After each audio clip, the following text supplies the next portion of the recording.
Hi guys! Manonood lang ako ng rally prayer. So, walang personalan guys ha. Ito yung nararamdaman ko. So, nakikiisa lang tayo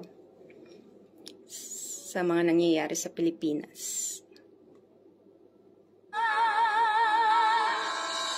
Para kay Duterte.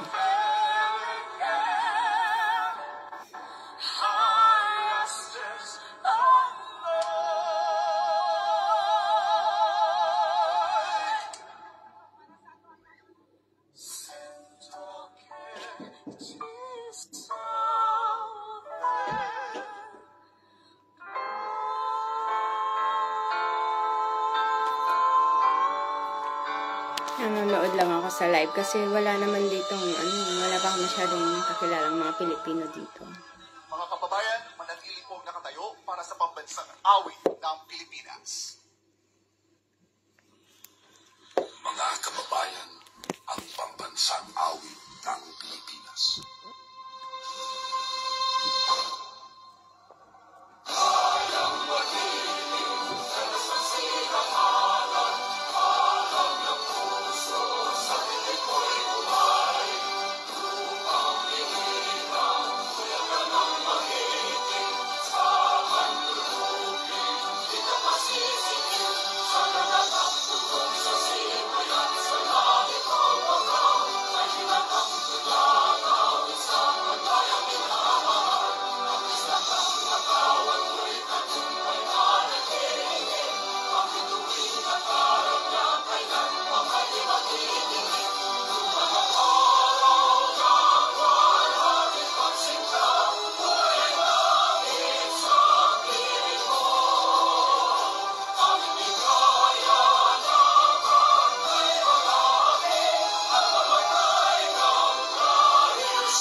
Isang malakas na palakpak para sa mahal nating Pilipinas!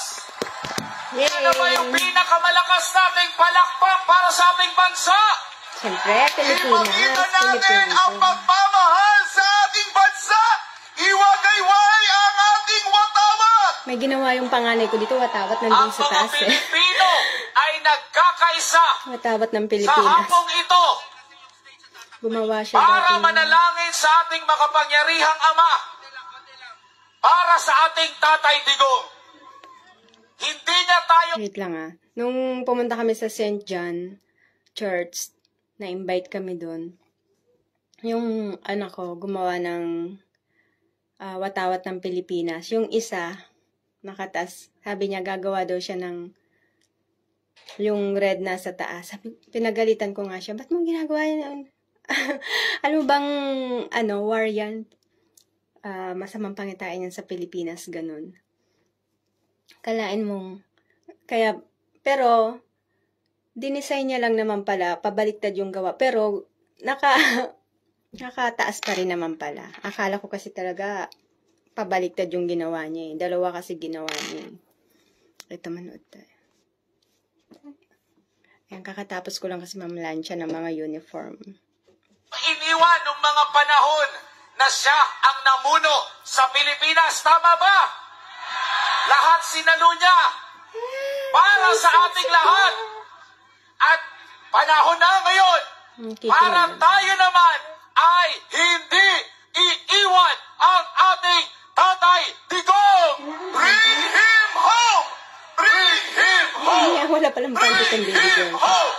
Bring him home! Bring him home! Bring him Bring home. him home! At syempre kapag Kaya mo na yan. Kasi, hindi mo lang na yung tayo Namaya ko na lang. dito sa liwasan dahil Kasi tayo pinag- po nakalive ako. ay sinasabayan sa buong Pilipinas, sa Luzon, Visayas, at Mindanao. At syempre, kapartner Admar, hindi tayo iiwan ng ating mga kababayang OFWs. Kaya shout out sa lahat ng mga OFW na sinasabayan tayo sa ating Facebook Live, maging sa ating YouTube Live. Mabuhay ang ating mga OFWs! Nakita natin mga kababayan sa Netherlands, hindi nila iniwan si Tatay Digong. Tama po ba? Panty ka na?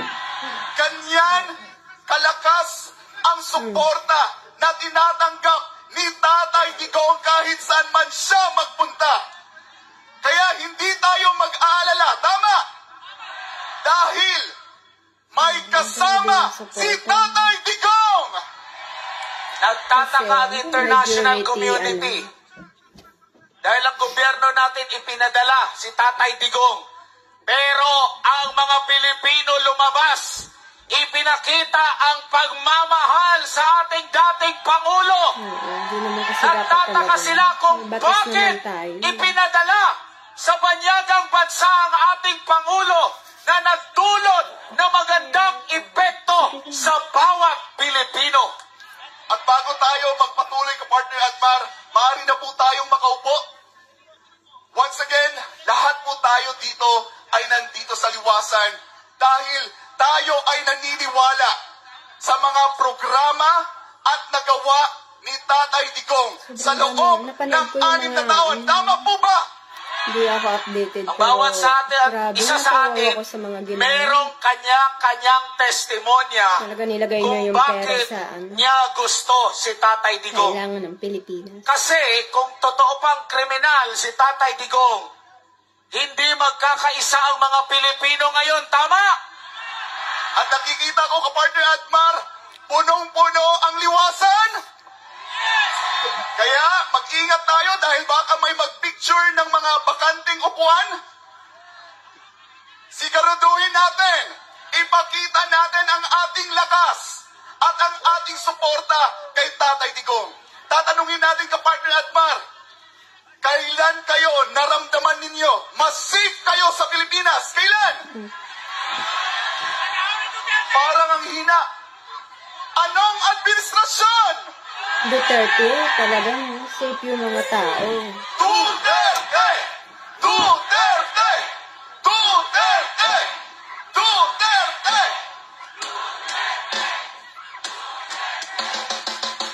Pero mga kababayan, ano po ang ginawa nila sa tanging presidente na nagparamdam sa atin na tayo ay Pilipino?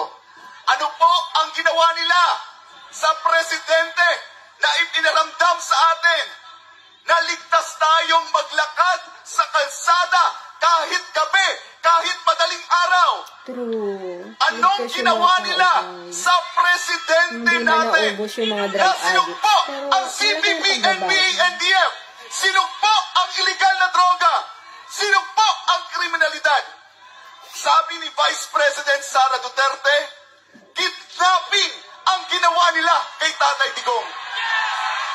Kaya nung panahon na si Tatay Digong ay tumayo para sa bawat isa sa atin, sino po ang tatayo ngayon para kay Tatay Digong?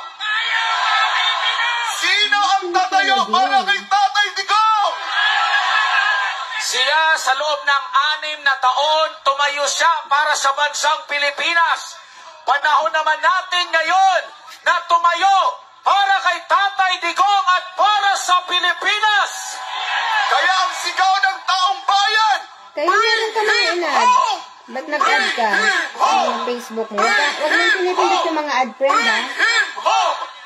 Ang dami mong inad 33 na ad mo dito. Alam sino-sino na yan. Lahat po tayo Huwag mo itong pinipindot. nasaktan sa gariwa nila kay Tatay Digong. Tama po ba? Huwag ka mag-a-add. Huwag ka Sino pupunta ang dito hindi sa... nakatulog dito? Oo, ako Lahat po din. tayo nagkakama. Grabe, ang sakit Pinabalita nun, nila ah. na legal daw. Nakakalungkot. With papeles daw yung paghuli nila kay Tatay Digong.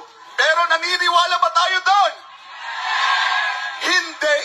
Dahil Hindi naman kasi dumaan illegal sa ano eh. kidnapping ang ginawa nila. Hindi nila Mga masyadong kababayan. binasa yung ano. Balik tanaw tayo sa Dapat yung panahon pulis binasa na yung- namuno Diba? si dating Pangulong Rodrigo Duterte.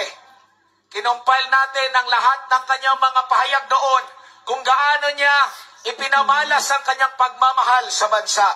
Itoon niyo po ang inyong mga mata at atensyon dito po sa ating LED wall, sa lahat ng mga nanonood sa ating ngayon sa inyong mga cellphone, mga desktop, laptop, tablet, at panoorin natin, magbalik tanaw tayo nung panahon ni President Rodrigo Duterte.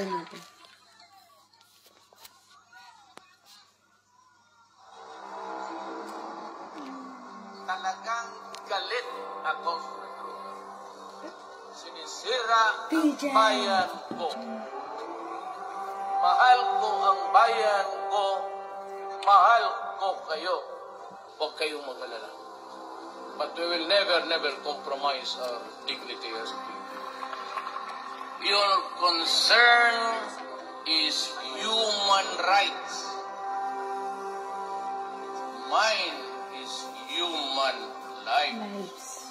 Law and order means you have to destroy, not really fight, but destroy the Communist Party of the Philippines. Kaya ako mamatay, mahulog yung aeroplano, I am very happy. Alam mo bakit? Sabi ko, without declaring martial law, I dismantled the oligarchy that controlled the economy of the Philippines. We will make a few years the golden age of Huwag ka malikot, Teya. Ang likot ko In tuloy. other words, we are going to build. Gone are the days when the Philippines decides and acts in the shadows of the great powers. We may need your help, but we will not do it at the expense of the dignity of the Philippines. I am a Filipino. If I am accused of something, it must be within the jurisdiction of the police.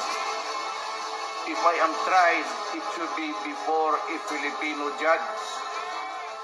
And a prosecutor must be a Filipino like me. I am not a Filipino for nothing.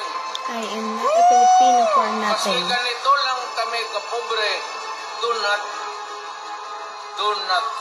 with our dignity.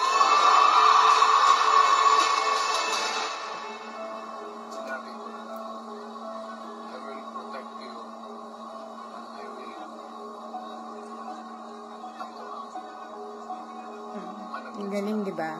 Akong bahala. Siya yung huwag kayong mag-alala. Siyang bahala, siyang mananagot.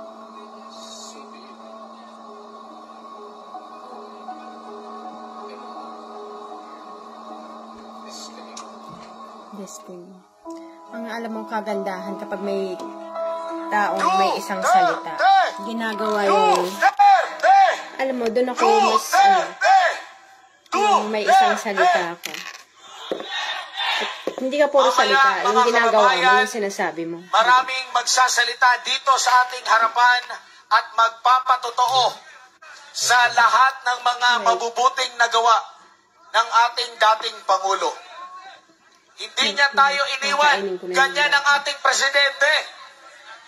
Hindi traidor. Si Tatay Digong. At ang isa sa makapagpapatotoo niyan ay ang kanyang spiritual advisor at matalik na kaibigan. Walang iba kundi si Pastor Apollo C. Kibuloy. At para lubos pa nating maunawaan ang kanilang relasyon at kung paano sila nagtulungan para sa bansang Pilipinas, ating pong tawagin ang kinatawan po ng Kingdom of Jesus Christ, si Sister Eleanor Cardona.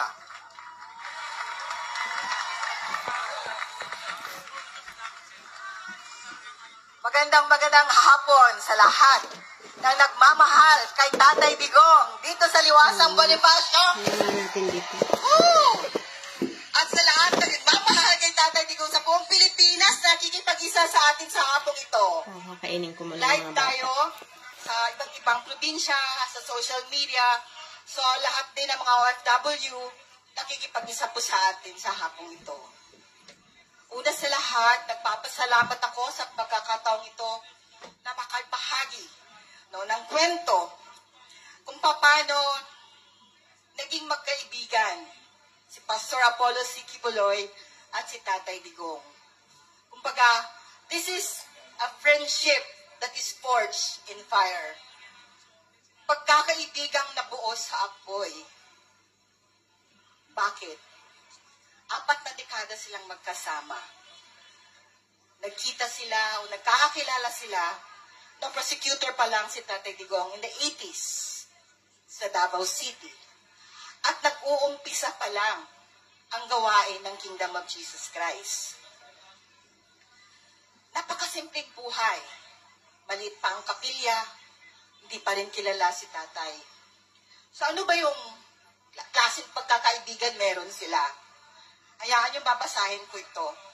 They are two ordinary people who work together in dangerous environment. And through the years, they develop a strong friendship forged in fire. The friends who support each other through difficult illness and situation. Bakit masasabi natin doon na buo ang kanilang pagkakaibigan? Sa kalagitnaan ng apoy, kapag subukan, kahirapan, kahit kamatayan. Noong 1980s, ang Davao City ay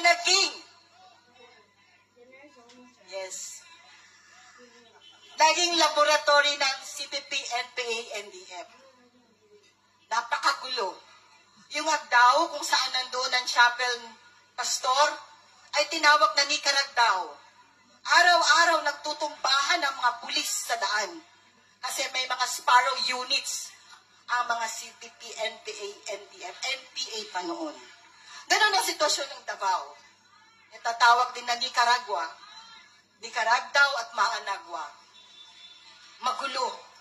Walang gustong titira sa Davao City. Dahil takot. May takot.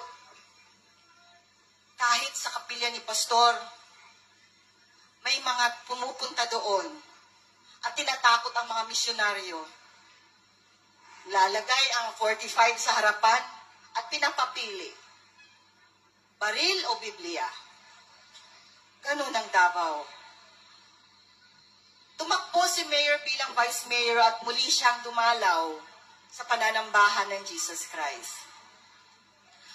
Sa madaling salita, nanalo si Mayor bilang Vice Mayor noon hanggang naging Mayor ng 3 terms, hanggang naging Congressman at naging Presidente ng bayan nating Pilipinas.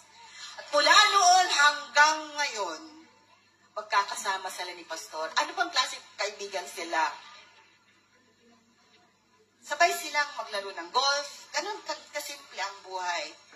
Sabay silang nagmo-motor, nagpo-biking, magbi-big bike.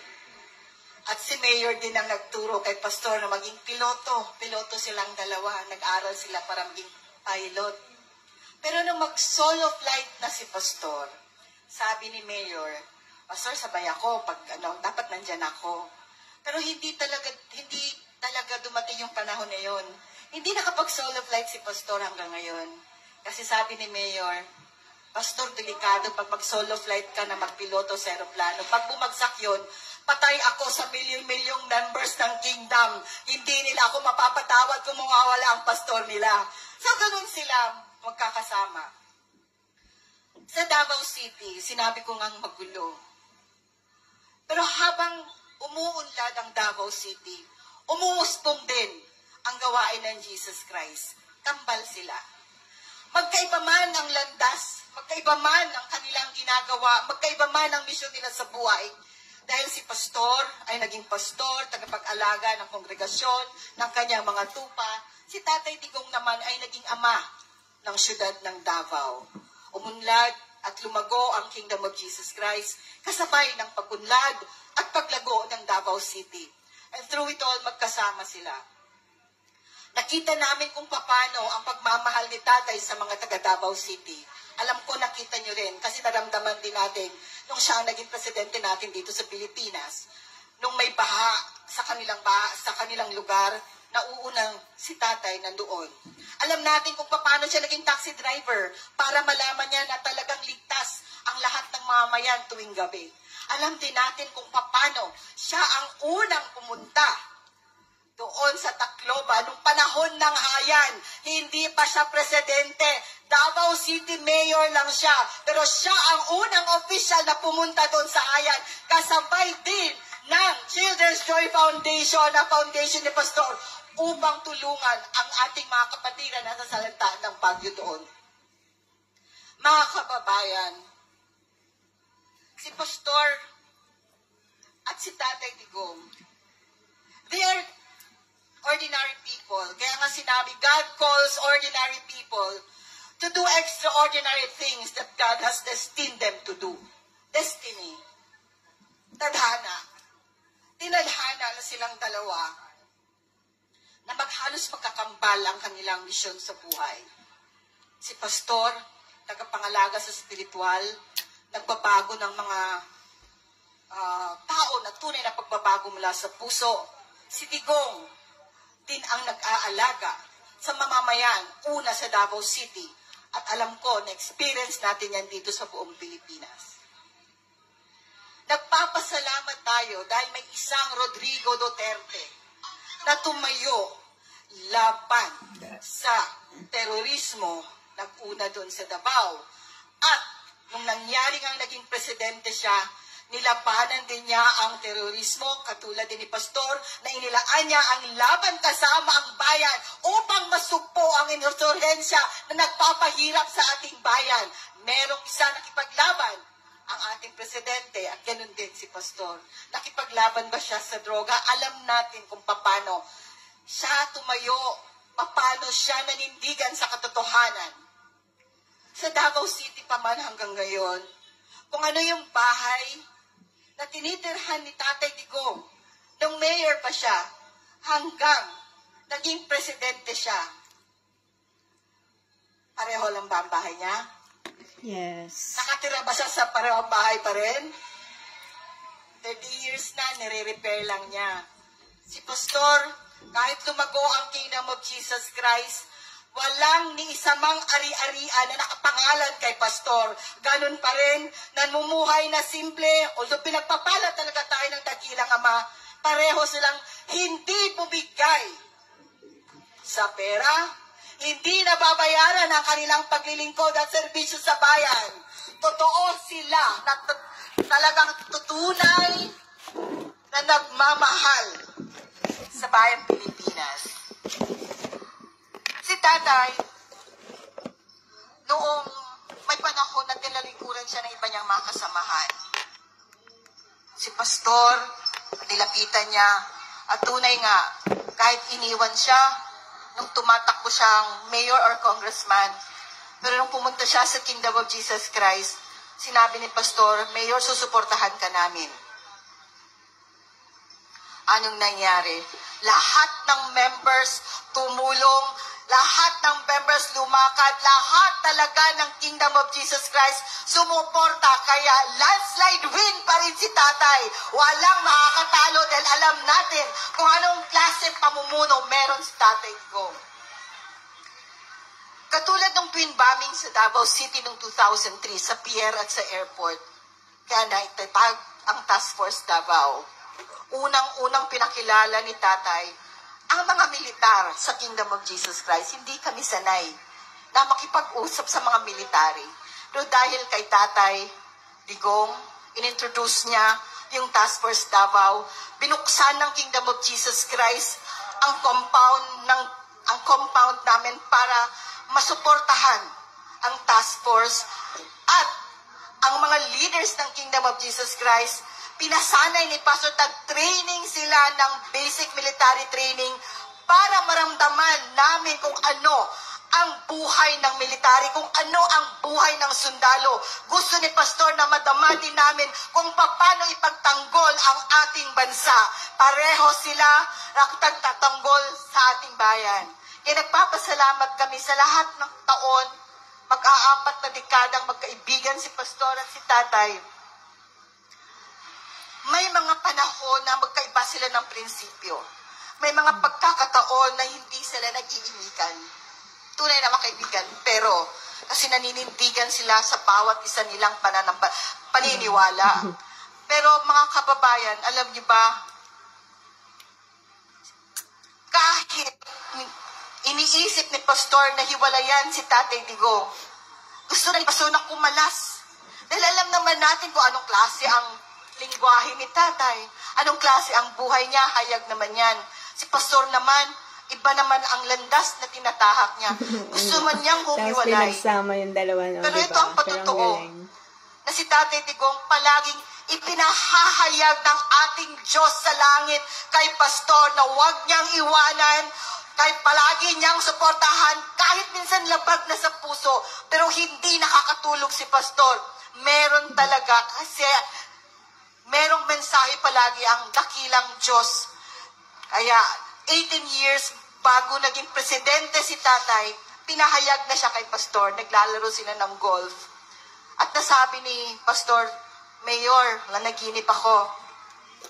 Nasa Malacanang ka, may kausap ka mga general.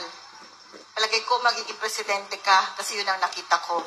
Sabi ni Mayor, ako pastor, wag yan, di natin kaya yan. Dito lang tayo sa Davao, hanggang syudad lang ako. Pero natupad ba ang panaginip ni pastor? Yes, 18 years pa bago naging presidente noong 2016. Ipinahayag na si pastor.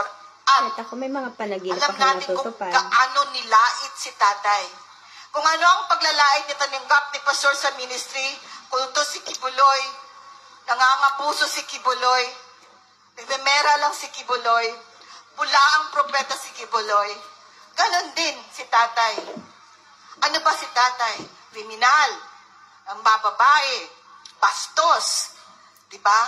Probinsyano, baduy. Anong klase ba yan?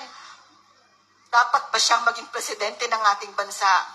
Ngunit dahil kinasihan siya ng Diyos, ordained siya talaga ng Diyos, kalooban ng langit na siya maging presidente ng bansang Pilipinas, dininig talaga ang dalangin, natupad ang pahayag na binigay ng Diyos kay Pastor Apollo Kibuloy. Pinagamit ni Pastor ang resources ng kingdom. Alam natin walang budget si tatay. Para marating niya at para makapagkampanya siya sa iba't ibang dako. Pinahiram ni Pastor ang chopper, pinahiram. Nung meeting the advances sa grandstand, magkasabay silang lumisan sa jet ni Pastor. Nandun kami lahat nung paalis na sila papuntang Luneta. At nung magbilangan na at tapos na ang eleksyon, saan si tatay noon? Kapiling ni Pastor, gabi na, tapos na ang botohan. Dumating si tatay sa compound. Pastor, dito lang ako. Doon siya humuhugot ng lakas. Nakasama niya, alam niya ang kaibigan niya nandyan. Hindi siya iiwanan at nagpapasalamat siya. Nung gabi yun, nung nanalo na talaga si tatay, kasama namin si tatay na nagbunyi, nagpasalamat sa Diyos. Alam din natin ano ang nangyari pagkatapos niyan. Nung nakaupo na si tatay, binigyan niya ng pagkakataon, yung nasa kaliwa, hindi matanggap ni Pastor. Sinuportahan natin si Tatay Digong. Bakit pinapaupo niya yung kaliwa? Di ba kalaban natin yan? 3 taon silang magkahiwalay. 3 taon silang hindi nag-uusap. Hinayaan ni Pastor. So kahit may posisyon na si Tatay Digong, kahit minsan, hindi humingi ng pabor si Pastor. Kaya di ba sabi ni Tatay, my friendship ends where my loyalty to my country begins. Sabi din ni Pastor, true. My friendship ends where my loyalty to the kingdom of Jesus Christ begins. Yun ang nangyari. Pero dahil merong plano ang dating Ama sa langit, after 3 years, nakita natin kung paano trinabaho ni tatay ang Pilipinas, kung paano niya pinuksa ang masama, kung paano niya tayo binigyan ng tunay na katungkumpayan at tunay na kaligtasan mula sa kasamaan. Kaya hiniwalay muna si Pastor. Pero after 3 years, nung last term na muli, kasi hindi mo magagawa magkasama talaga sila yun kung ni tatay. kung malambot yung puso si mo. Pastor, ang kanilang mga May madadamay at pananaw madadamay para kasi sa ating talaga. bansa, ang kanilang mga plano sa ating bansa. Nag-uusap sila kung magkaibigan. Ganon si Pastor makisama. Ganon din si Digong. Kahit sa kahirapan, kahit sa bingit ng kamatayan, walang iwanan. Iniwan ba tayo ni tatay? Hindi. Hanggang ngayon, nananatili ang kanyang pagmamahal sa bawat isa sa atin. Kahit nandun na siya sa Netherlands, tayo pa rin ang iniisip ni tatay. Kamakanan pa rin ng bayan ng kanyang iniisip. Ayaw niya tayong mag-isip para sa kanya. Sabi niya, di ba, don't worry, I'm okay. Ganon si tatay. Mga kababayan, sa panahong ito, alam ko nagdadalamhati tayo. Nung nakita namin ang nangyari sa Pilipinas, nasa Hong Kong pa kami, kasi last Sunday, magkakasama rin kami doon sa prayer rally din, prayer and worship din sa Hong Kong. Pinagbigyan din ni Pastor si tatay na makadalaw sa ating mga kapatid na mga OFW. At alam niya kung ano ang mangyayari. Pero hindi siya tumakas. Kahit kami nag-iisip, sana wag na lang bumalik si tatay. Pero dahil tunay siyang Pilipino, tunay siya nagmamahal sa bayan, bumalik siya. Na-witness natin, nakita na saksihan natin kung ano ang katasan na ginawa nila sa Tatay Digong natin. Naalala namin at nanumbalik ang nangyari sa KOJC siege. Kung gaano kadami ang pulis na lumusob sa KOJC compound, yun din ang karaming pulis na humuli kay tatay. Si Pastor, nag-iisa. Bakit libo-libo pulis talaga ang lulusob? Si tatay, nag-iisa. At alam natin may edad na. At may nag-iindapang karamdaman. Bakit ganun kadami ang pulis? Sakdal pero sa kung kanya ng itrato sapilitan. kriminal. Si Pastor, dahil ganun sila, ganun silang kaibigan. Ang naramdaman ni Pastor, dalamhati. Naramdaman ni Pastor na parang nung namatay ang kanyang ina na pinakamamahal, ganon nagdurugo ang puso ni Pastor sa nangyari ngayon. Ginipit din si Pastor. Ginipit din si tatay. Ang dalawang tao na nagbuwis ng kanilang buhay para sa kapakanan ng iba. Ang dalawang tao na nagsama ng 4 na dekada na nagbigay ng kanilang buhay, nagsilbi sa mga mamamayan. Ngayon, may edad na sila, nasa twilight years na sila. Ito ang nangyari. Pareho pa rin sila. Pareho pa rin ang dinanas nila. Unang ginipit, at ngayon nasa piitan pa si Pastor na walang hustisya. Sumunod din si tatay. Kinuha siya na labag. Alam natin lahat labag sa batas.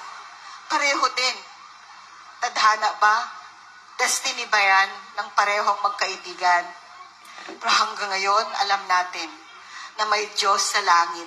Kung paano kami, KOJC, niligtas ng 16-day siege, alam naming may milagro dahil alam natin na higit ang kapangyarihan ng ating dakilang Ama sa langit.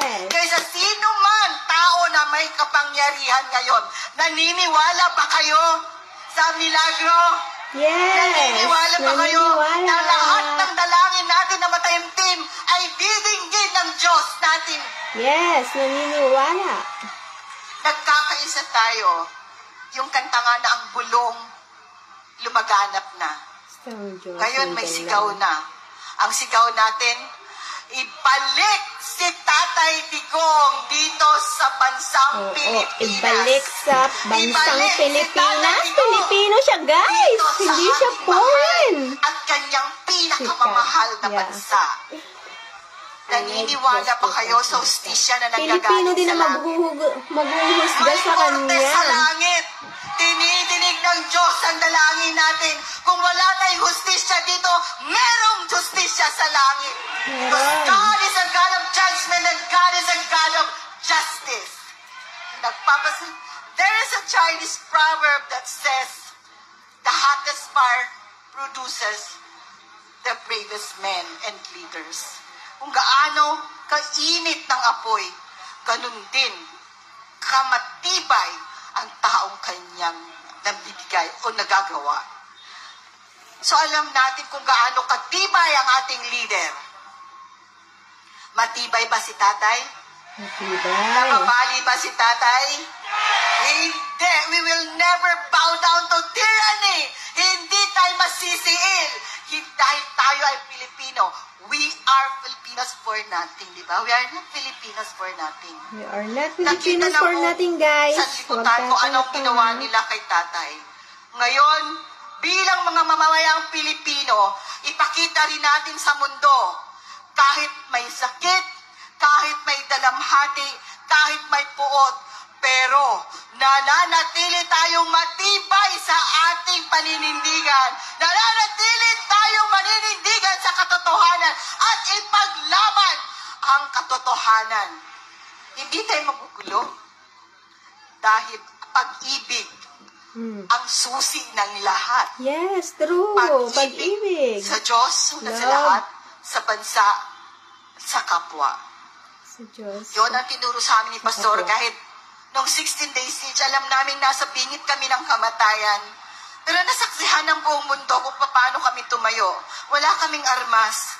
Ang armas namin ay dalangin, pagpupuri, pagpapasalamat at pag-ibig. Yan, Dininig ng pinakamatibay Diyos na ang aming armas. dalangin. Hindi niya kami pinabayaan. Hindi pa tapos ang laban.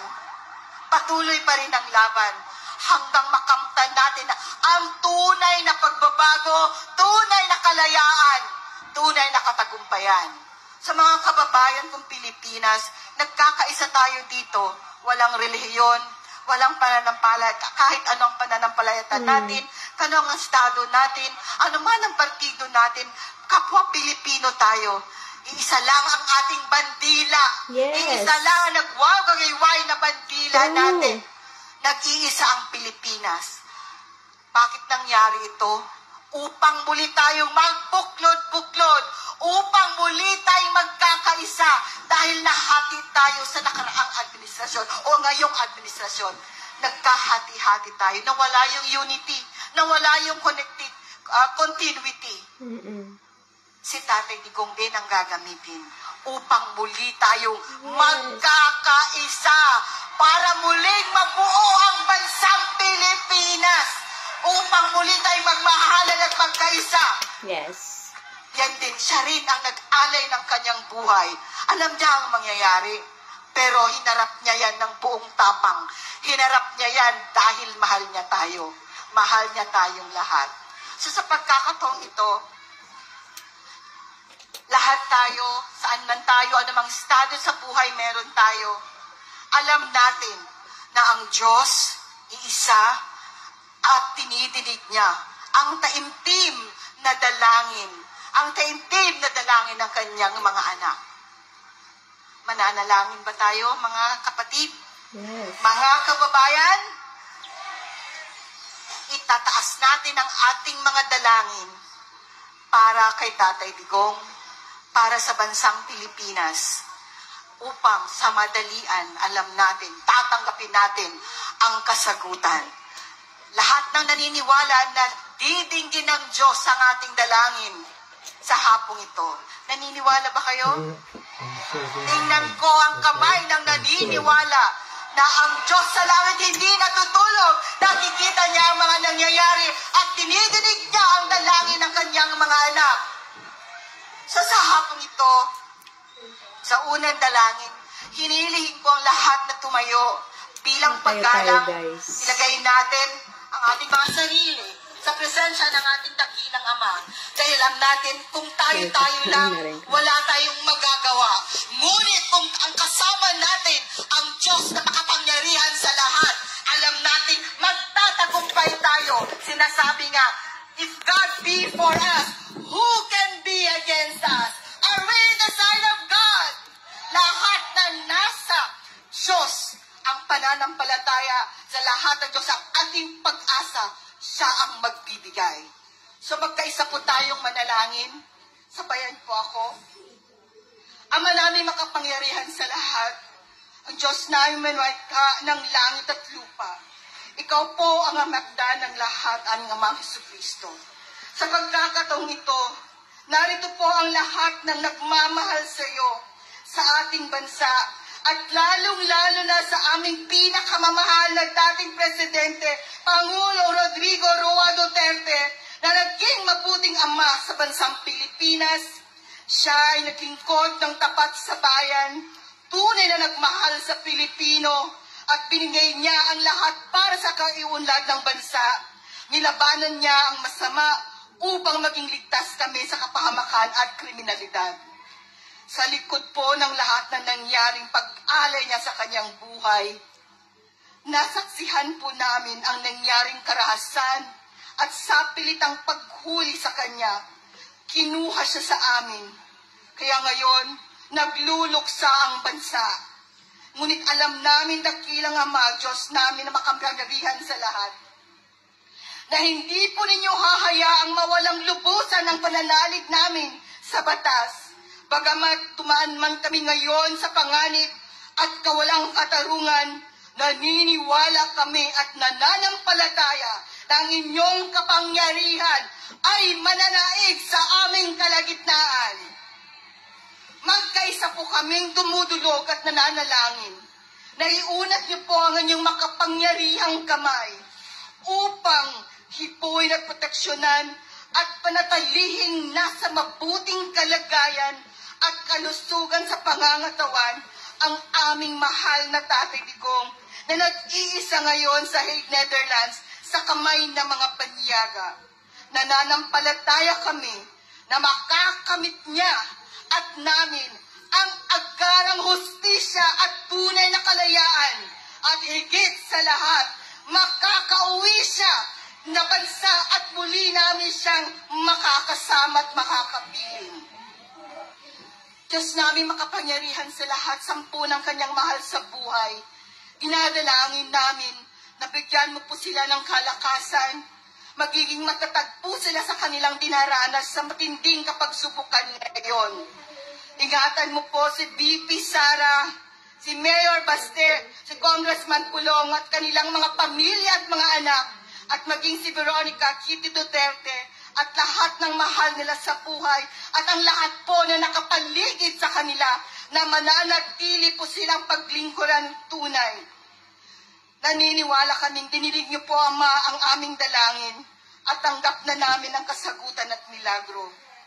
Bagamat may kirot ang aming puso, nananatili kaming mahinahon sa gitna ng unos, sa gitna ng bagyo, dahil alam naming ililigtas mo kami sa kapahamakan mula sa kamay ng kasamaan at kadiliman. At muling masisilayan namin ang pagbubukang liwayway sa tunay na bagong Pilipinas. Sa inyo po ang lakas at sa iyo po nanggagaling ang mga milagro at himala. At alam namin ang inyo pong sakdal na kapangyarihan, ang inyo pong sakdal na kalooban, ang siyang masusunod sa bansang Pilipinas. At maingat po namin binabalik ang lahat ng kapurihan, lahat ng kapasalamatan, lahat ng kulalatian sa iyong dakilang pangalan, aming Jesucristo. Amen.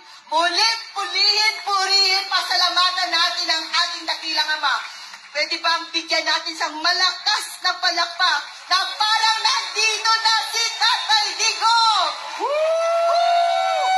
Bring him home! Bring him home! Bring him home! Bring him home! Bring him home!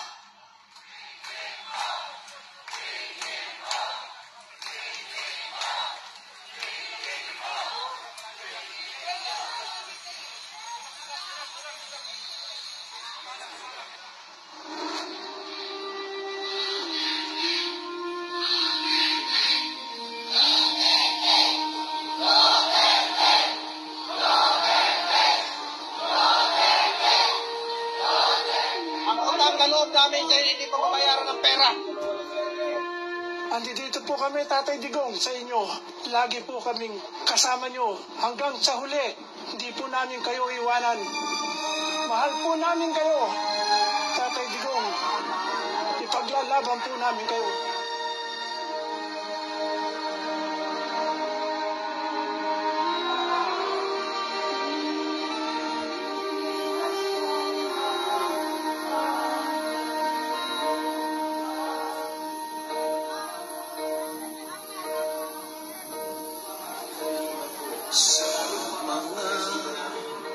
ng lamay katuigan. Gisulbad mo ang among suliran. Gidasig mo kami gialagaran. Kanunay ka sa among giliran. Giagat mo kami sa kayuhan. Giluwas mo sa daghang pagsulay. Sa panahon sa among kalisdanan, gisaknay mo kami sa imo pagmahal. Sasabihin ko kay Tatay Digong, hindi ka nag-iisa. Nandito kami sa bayan ng Pilipino. Hindi yung sa sumusuporta lang. Humahanga kami sa lahat na nagawa mo sa sambayan ng Pilipino. Yun yun. Buong nasod, nag-aampo para sa imuha. And also, Tatay Digong, we are here always to support you po. Hindi po kami tatalikod sa inyo po. Andito lang po kami. Buhay kayong lahat.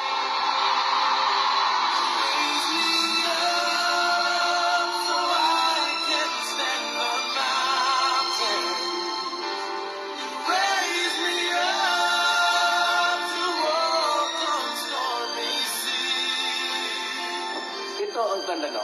I cannot make you happy. But ito ang i-guarantee ko. Remember, I can make your lives comfortable habang hindi kayo nagtatrabaho pa tayo. Thank you.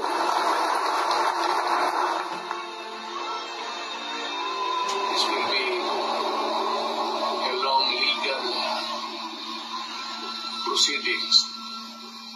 But I say to you, I will continue to serve my country and so be it. Don't ever have this is the issue.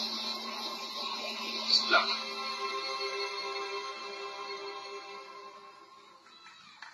Duterte! Duterte! Duterte! Duterte! Pwede po ba nating ipakita ang pagmamahal natin kay Tatay Digong?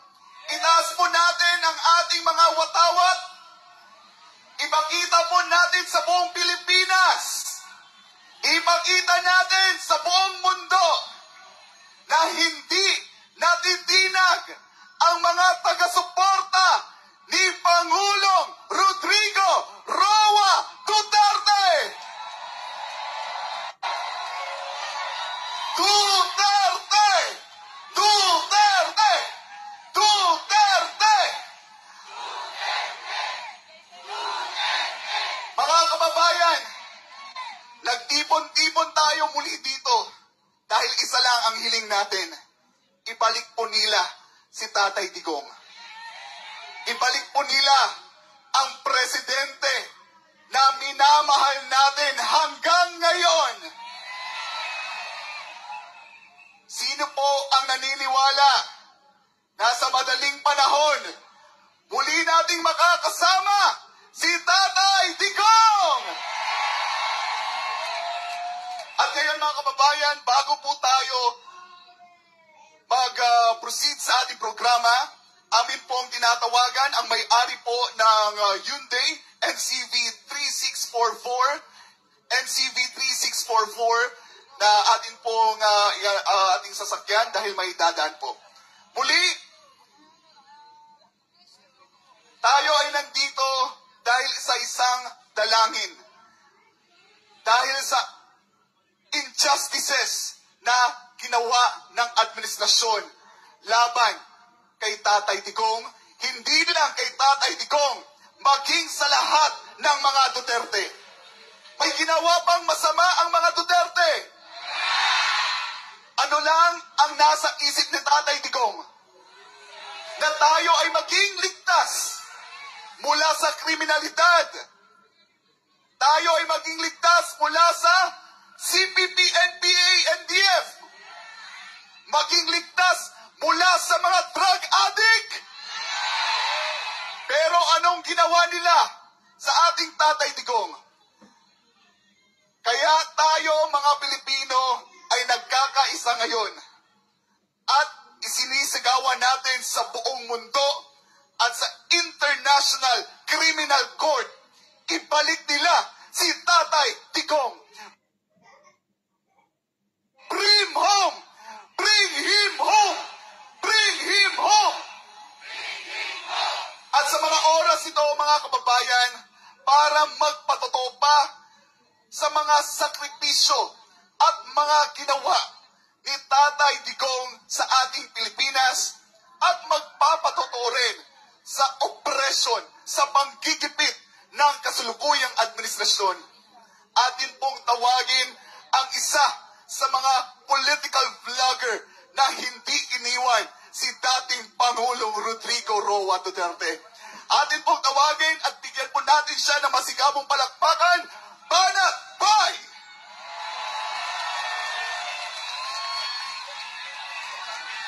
Taas ang kamay ng mga nabudol! Sino dito ang mga nabudol? Di kasi kayo nakinig eh. Biro lang. Pero, alam niyo po, hindi ko po talaga alam ang sasabihin ko dahil ilang araw na po kung walang tulog. Ilan dito ang walang tulog? Hindi kayo makatulog dahil sa nangyari kay Pangulong Duterte. Ilan ka atin?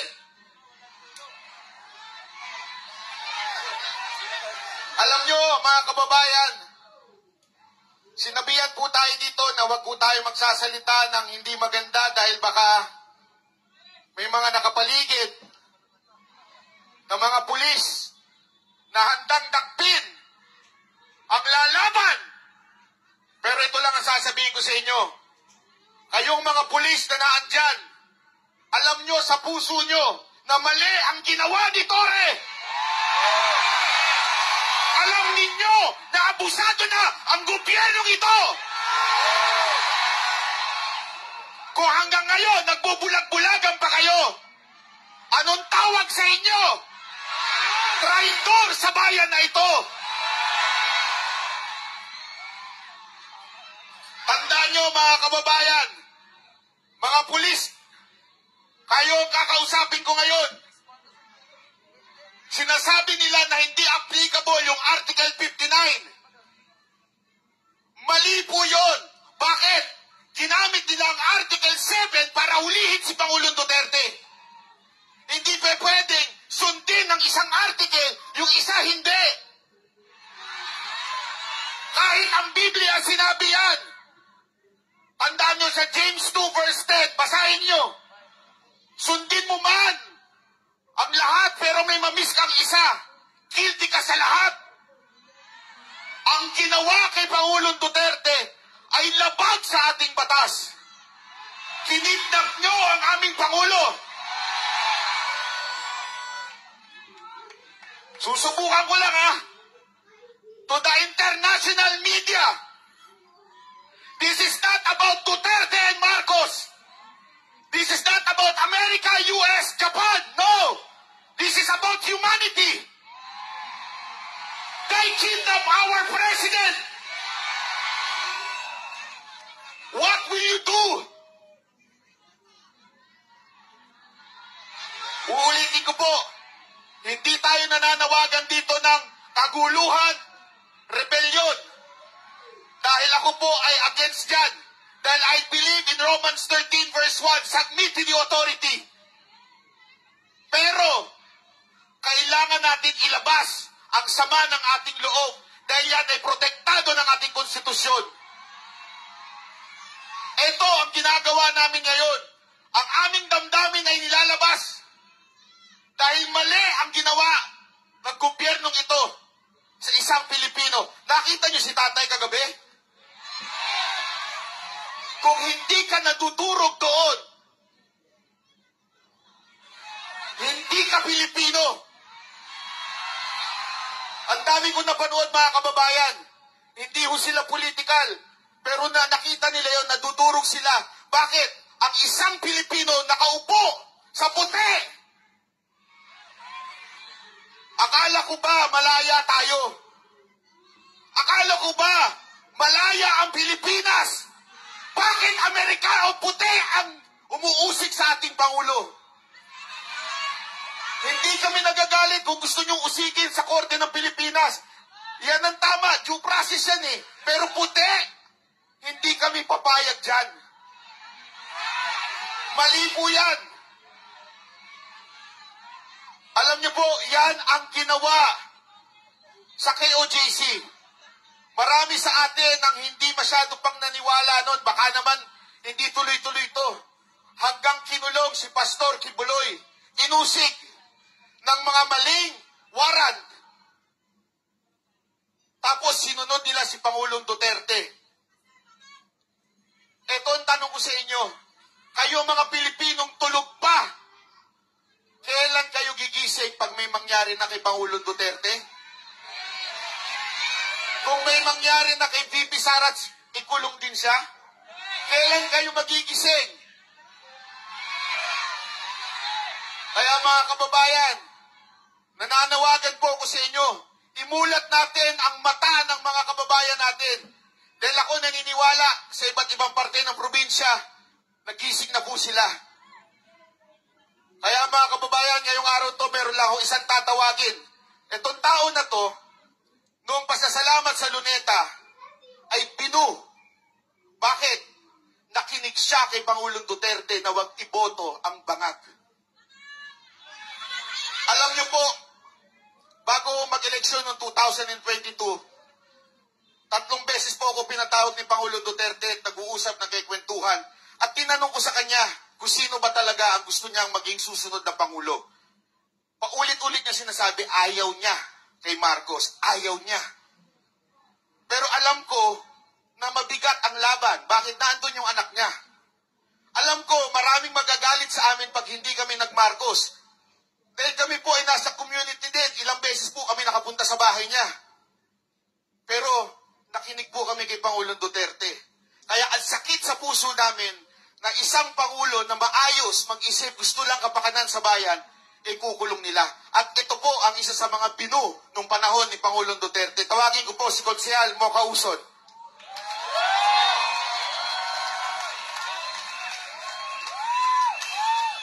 Duterte! Duterte!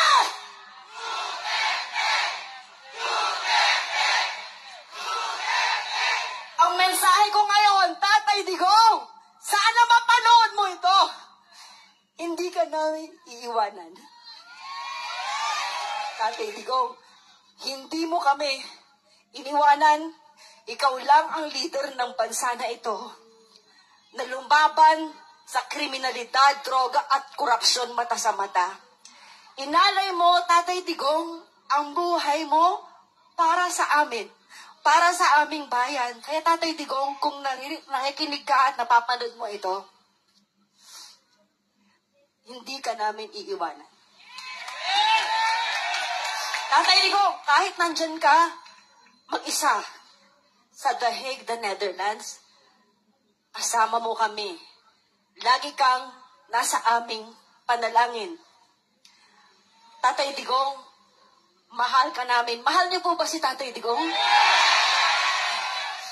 Kaya po ako masaya ngayon kasi nakikita ko po yung mga muka noong nakasama natin, noong kampanya. Taas ang kamay ng mga nakasama natin. Hindi po natin iiwanan si Tatay Digong. Panghuli na lamang po, ngayon ako ay gustong kausapin po ang ating mga OFWs. May OFWs po dito. At mga nanonood na mga kababayan po natin. Kung kayo ay naniniwala na may ginawang mabuti si Tatay Digong sa ating bansa, kung kayo ay naniniwala na nawala ang droga, bumagsak ang krimen, at naging mas mapayapa ang ating mga kalsada, naging mas maganda ang takbo ng Pilipinas, ngayon ang panahon para magsalita kayo. Ngayon ang panahon na umaksyon po tayo. Hindi ko po sinasabi na magrebelde tayo. Kahit isang tao lang ang pumunta rito, pupunta ako. Ganon din po ba kayo? Iparamdam po natin kay Tatay Digong ang ating pagmamahal at hindi po natin siya iiwanan. Ayun lamang po, maraming salamat po. Iisa lang ang kulang talaga dito eh. Sino? Si Tatay Digong. Kaya, bring back Tatay Digong! Bring PRRD home! Diyos na po ang bahala. Sabi sa Biblia, hindi mo ba? Vengeance is the Lord's. Maraming salamat po! Mabuhay ang Pilipinas!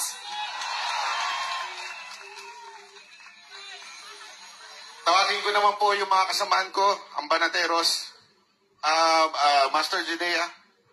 May konti lamang kami bibigay sa inyo. Boss Dada, Jay Guevara, at saka itong kapatid ko. Mas matanda to si Coach Oli. Ayan, gusto lamang namin kayong bigyan bigyan nyo sila ng mga sombrero.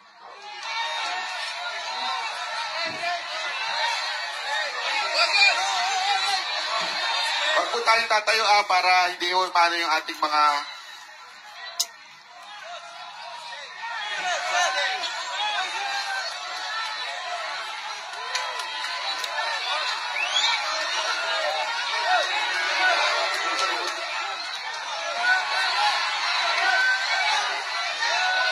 Halika!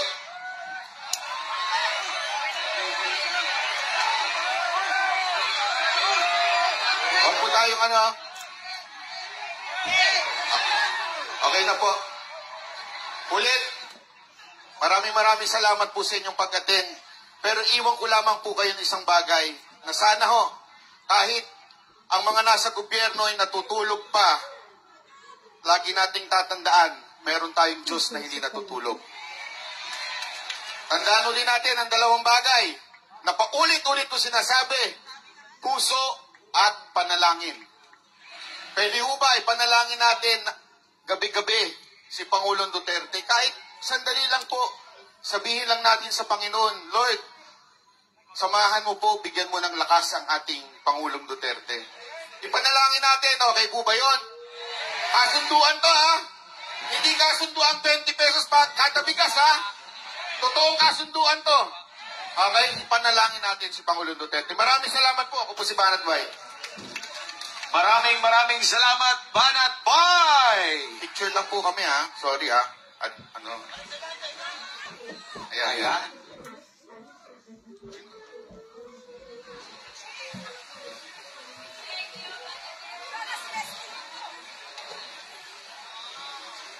Okay, habang sila po ay nagpapapicture, salamat po. Tayo po ay live na napapanood sa 17 pang lugar sa buong Pilipinas. Live po tayong napapanood. Unahin muna natin dito po sa Luzon, dyan sa barangay Nagidayan Covered Court, Bantay, Ilocos Sur. Plaridel Gym, Barangay Plaridel, Santiago, Isabela. Mga taga Northern Luzon nakikiisa sa atin ngayon. Kasama na ang taga Barangay Zulueta, Cabanatuan, Nueva Ecija. Nakikisabay din sa atin ngayon dyan sa Barangay Ambulong Covered Court, Tanawan City, Batangas. Ang Bicol Region ay sumasabay din sa atin ngayon dyan sa Barangay Itumang Covered Court, Talisay City, Camarines Norte. Dako naman tayo dyan sa Visaya. Sino mga Visaya dire? Naghana oy! Unahon na to diha sa mga bulanon sa Poblasyon Gym, Tabahan, Gindulman, Bohol.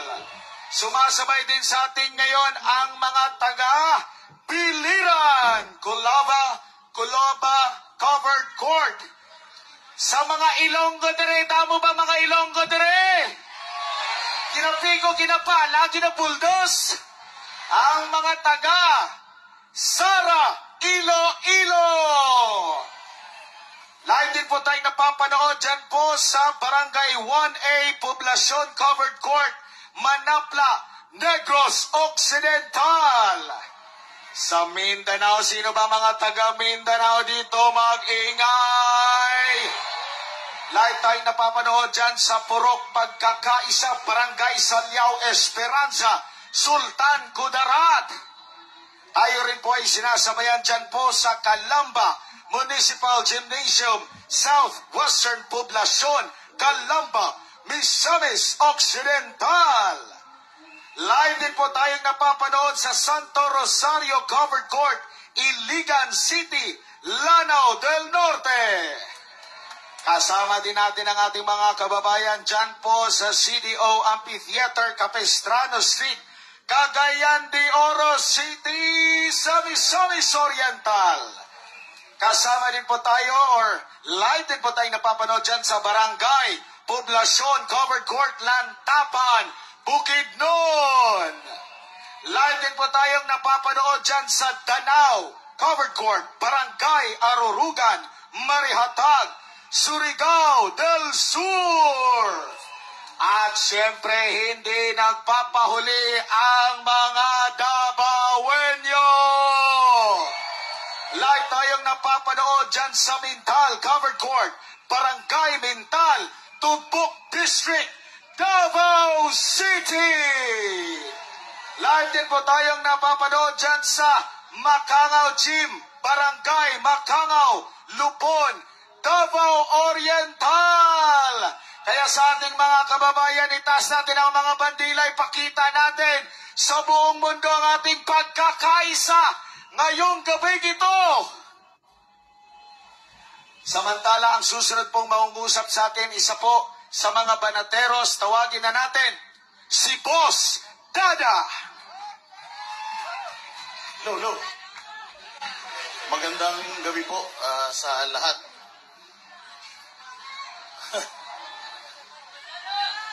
Si General Torre, sabi niya kayang-kaya daw niya kahit isang kamay lang si Pangulong Duterte. Kalakas naman pala.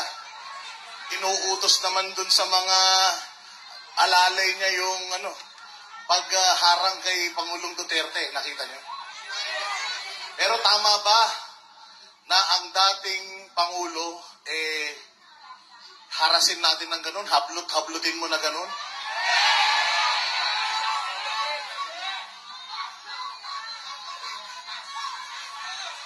Kasi parang lumalabas, sila pa ang biktima eh. Sila pa daw yung nabukulan. Sila pa daw yung VIP treatment daw yung binigay niya kay Pangulong Duterte dahil nakaupo daw sa upuan ng presidente. Okay ba yun? Alam niyo mga boss, nung mga panahon na si Pastor Apollo Kibuloy, pinag-uusapan natin tong extraordinary rendition. Marami sa atin tumasang kilay. Marami sa atin hindi naniwala. Si Pastor Apollo Kibuloy nagtago. Marami sa atin nagsabi, ba't kasi nagtatago? Di naman totoo yung extraordinary rendition na yan. Eto na. Nangyari na kay Pangulong Duterte. Totoo yung extraordinary rendition o hindi? Totoo lahat ng sinasabi ni Pastor Apollo Kibuloy noon o hindi? Kaya sa susunod, makikinig tayo doon sa mga totoong nagmamahal sa bayang Pilipinas. Nakita nyo ang ginawa ng kapulisan 16 na araw sa Kingdom of Jesus Christ. Practice na yun. Practice na yun. Na-foresee na ni Vice President Sara Duterte yung pagpapa-impeach sa kanya. Unang araw pa lang, alam niya na. Sabi niya, nagpa-practice na sila sa impeachment. Eto, nangyari sa ating mahal na Pangulo. May mga nagsabi, sana hindi na lang siya umuwi. Natatandaan nyo, merong isang congresswoman na itinago niya yung kanyang asawa dahil may kaso. Sana ganun na lang din ang ginawa natin. Pero alam nyo si Pangulong Duterte hanggang sa huling hininga niya, gusto niyang ipakita sa inyong lahat na handa siyang maglingkod. Kahit marami ang nag-a-advise sa kanya, huwag ka munang umuwi. Nasa Hong Kong pa lang kami, alam na namin, ang dami ng pulis, nagsisinungaling na sila. Nagsinungaling ang PNP, nagsinungaling ang Malacanang, nagsinungaling ang Solgen, sabi nila wala. Pagdating dito, ang ginawa ni PRD, hindi, ginawa niya, inagahan niya pa. Sabi, huwag ka muna umuwi, huhulihin ka. Sabi niya, hindi, uuwi na ako, aagahan ko pa. Pag uwi ni Pangulong Duterte, anong ginawa niya? Anong ginawa sa kanya? Ipinakita niya sa inyo kung anong klaseng gobyerno meron tayo. Walang respeto sa dating Pangulo, walang respeto sa simbahan, walang respeto sa isang pastor. Kung walang respeto sa mga malalaking tao, walang respeto sa Vice President, ine-expect nyo ba na ire-respeto din kayo?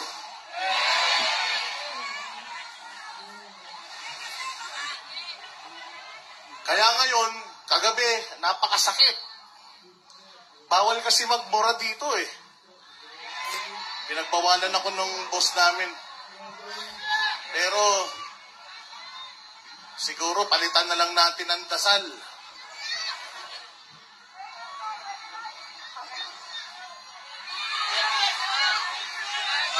Salam. Lahat tayo mga kababayan magbuklod-buklod. Nakikita natin ang nangyayari sa Mindanao. Nakikita natin yung mga dating hindi naman nagpa-participate, nagising na. Yung mga dating hindi naman interesado sa politika, naging biglang interesado. Napakatalino ni Pangulong Duterte. Ako hindi ako interesado sa politika dati. Ngayon naging interesado. Na ang galing-galing niya. Ang hindi niya alam, binigyan niya si Pangulong Duterte ng platform na buong mundo makakaalam kung gaano tayo ngayon Grabe, no? inaabuso. Bawat kwento ni Pangulong Duterte noon naririnig lang sa buong Pilipinas. Ngayon, maririnig na sa buong mundo. Malalaman ng buong mundo kung gaano kabulok. Gabi na kasi. Kung ano yung ama, siya din ang anak. Malalaman ng mundo Malala na kasi lahat ng ng alyado ng Pangulo, lahat ng alyado ng Pangulo, tinatrabaho nila. Kaya somehow, para sa akin, nagsakripisyo na naman si Pangulong Duterte. Kahit hindi na siya presidente ng Pilipinas, isinakripisyo na naman niya yung kanyang sarili. Para ano? Magsama-sama tayong lahat. Lahat tayo, may kanya-kanyang mga social media. Gusto nilang kontrolin yan, gusto nilang patahimikin tayo. Gusto nga nila, lagyan ng prangkisa yan para makontrol nila. Pero hanggat wala pa, gamitin na natin lahat ng yan. Ang people power, nasa social media. Gamitin natin lahat ng ating mga platforms para isigaw kung gaano tayo kadismayado. At isigaw natin araw-araw, wag tayong huminto hanggat hindi natin nababawi si Pangulong Duterte. Let us bring PRRD home. Let us bring PRRD home. Napakadelikado din ang ginawa ng ating Vice Presidente. Alam natin na isinasama siya dyan. Pero di nila alintana para sa ating lahat. Kaya dapat tayong lahat magsakripisyo din. Maraming salamat sa inyong lahat na nandito. Hanggat naniniwala tayo, may pag-asa tayo. Kaya ipakita natin sa kanila, maling-mali yung ginawa nila at huli na nila to. Maraming salamat po. Maraming salamat, Boss Sayang Dana! nagkapakataon. Nagkagabi na, mga Sinayang kababayan! Pero imbes na umalis, Patunayan patuloy po na tayong nadadagdagan. May ayuda ba dito? Sabi daw, may ayuda. May binayaran ba dito? Lahat ng mga hindi binayaran, isigaw natin ang pangalan ni Tatay Digong! Duterte! Duterte! Duterte! Duterte! Duterte! Hindi tayo bayad, guys. At bago po tayo magpapatuloy dahil patuloy po Diyan tayo may ipinaglalaban lang na dire-request po namin ang may-ari po ng Ranger FAI 2665. Ranger FAI 2665. Igilid po natin dahil nakaharang po ang sasakyan. Yan, maraming salamat din sa ating mga napakaraming vloggers ngayon. Dahil maliban sa SMNI, naka-live din tayo sa kanila. Kaya napakalawak ng coverage ng ating prayer ngayon para sa ating Tatay Digong. Ito yung mga vloggers na simula pa, sinuportahan na ang ating Pangulong Duterte. Kung sinisiraan ng mainstream media si Pangulong Duterte, nandyan naman ang mga vloggers para ilabas ang katotohanan. Sa mga sandaling ito, mamaya, marami pa tayong magsasalita dito sa inyong harapan, lalo na ang mga pinagkatiwalaan ni dating Pangulong Rodrigo Duterte, mga senatoriable sa ilalim ng PDP laban, magsasalita din sila mamaya dito sa entablado. Pero bago mo na yan, tuloy-tuloy natin na idalangin ang dapat nating idalangin ngayon, lalo na ang pagbabalik sa ating dating Pangulong Rodrigo Duterte dito sa Pilipinas. Yes. Kailangan nang bumalik ng Pilipinas. Hindi deserve.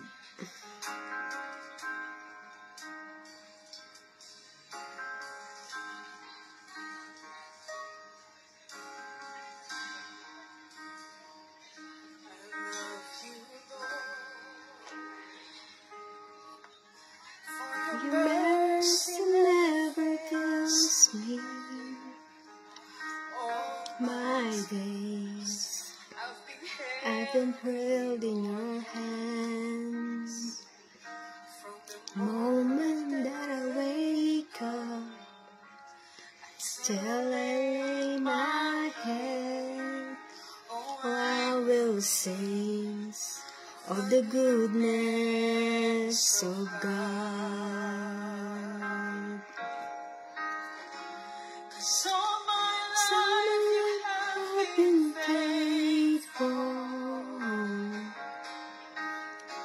and all my life you have been so good. With every breath that I am able, oh, I will sing of the goodness of God. I love your voice. You have led me through the darkest night. You are close like no other. I've known you as a father. I've known you as a friend. And I have believed in the goodness of God. Cause all my life you have been faithful. All my life you have been so good. Every day that I am able, oh, I will sing of the goodness of God. Your goodness is all I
All my life you have been so, so good.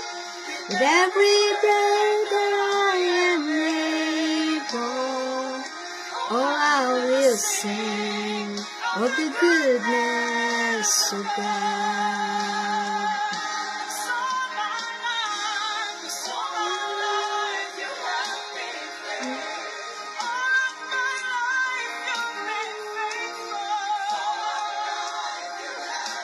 So, so good.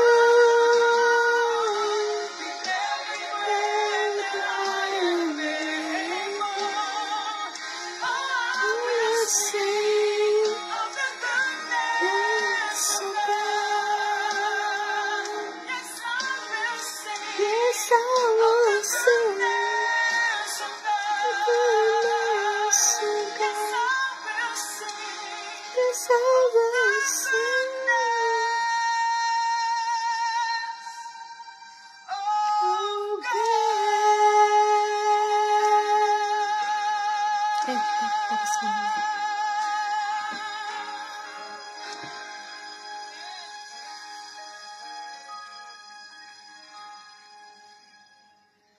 Ayan, sino po ang naniniwala na sinagot na ng Panginoon ang ating mga dalangin? Present. Sino po ang naniniwala Ako, na I always makakasama believe. natin muli si Tatay Digong? Iba-iba man yung reliyon natin, iba-iba yung paniniwala natin. Pero dahil sa pagmamahal natin sa bansang Pilipinas at sa pagmamahal natin kay dating Pangulong Rodrigo Roa Duterte, tayo ngayon ay nagkakaisa dito sa Liwasang Bonifacio at sa iba't ibang bahagi ng bansa at maging kasama natin ang mga OFWs na patuloy na nagmamahal kay dating Pangulong Rodrigo Duterte.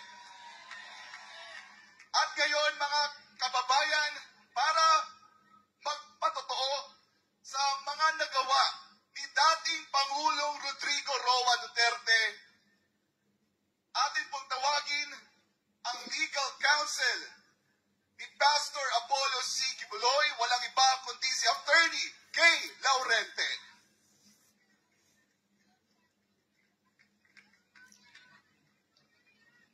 Sira yung video.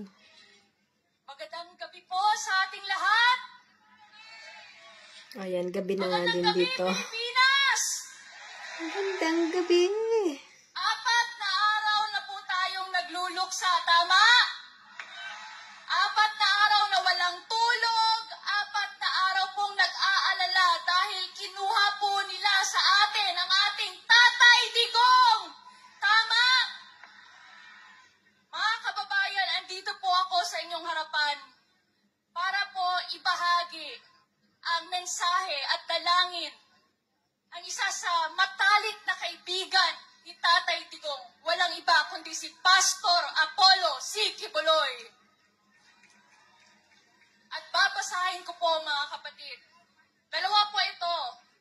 Ang una po, to all my dear countrymen, mga kababayan, and especially to our former President Rodrigo Roa Duterte and family, Vice President Sara Duterte, Congressman Pulong Duterte, Mayor Baste Duterte, Kitty Duterte, and Hanilet Avancenia, I deeply empathize with what you are experiencing now. I am horrified by the news of what transpired at Villamor Air Base, where Tatay Digong was reportedly held and coerced to fly to the Netherlands against his will to face a trial that the world knows is not necessarily legal. I also sympathize with the anguish of his family, who were vastly outnumbered by a phalanx of uniformed police officers, accompanied only by 2 lawyers, Attorney Delgra and Attorney Medialdia, and ultimately separated from former President Rodrigo Duterte.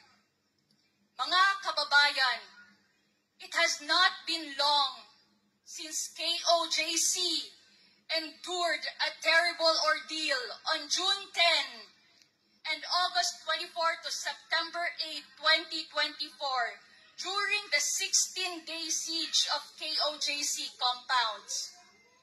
These events are shocking to the Filipino psyche because such actions are uncharacteristic of our culture.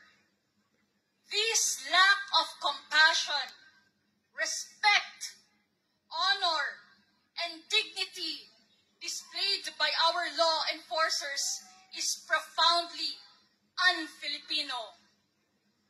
As a former president, Tatay Digong pursued criminals to protect the Filipino people. Under his leadership, we experienced relative peace and order. The economy thrived, citizens felt secure, and law-abiding Filipinos like us were happy and grateful. Illegal drugs were curtailed. Criminals and drug addicts lived in fear, and we could walk freely at any time of day or night. It is utterly un-Filipino to treat him with disrespect and strip him and his family of their dignity. For God's sake, he was the former president, and his daughter, the current vice president, is also being treated poorly. Unlawfulness and illegality seem to dominate today's landscape. I am praying for divine intervention to protect us not only from criminals, but also from those in power who should be using their authority to safeguard the Filipino people instead of oppressing and persecuting them. Let us all pray for peace, love, and compassion to reign in our beautiful land once more, a land where law-abiding and God-fearing citizens feel safe and protected by the authorities we elected in the office. We must pray for unity among our divided people and work to eradicate hate, jealousy, greed for money, and greed for power, the roots of all evil. May the fear and love of God reign supreme in the hearts of our nation's leaders. God Almighty will save the Philippines. To God be the glory. Para sa Diyos at Pilipinas nating mahal, by Pastor Apollo C. Quiboloy. Mga kabayan, may isa po pong mensahe ang ating pinakamamahal na pastor. Ito po, Tagalog version naman po. Sabi ko nga po, napakalapit po at matalik na kaibigan ni Pastor. Kaya po parang, sabi nga niya, parang namatayan ang feeling niya. Parang may vacuum. Kaya tayo po lahat, we feel the same way, we empathize po. So ito po ang mensahe ni Pastor.